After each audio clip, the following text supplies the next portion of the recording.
The almond tree, dear friends, is a tree that shows us how a beautiful but useful tree that we think about it because we like the almonds.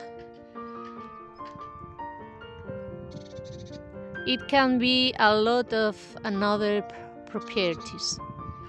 The flowers are used to the medicine because they are useful for the nervous system.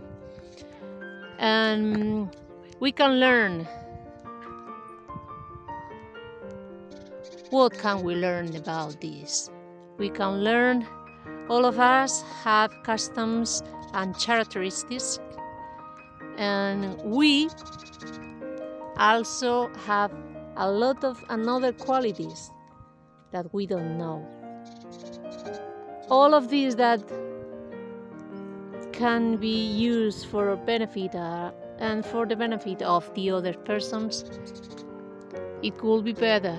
It could be better to use them. But if we discover in us characteristics that it's preferable to be changed, do it. Do it, dear friends. Do it.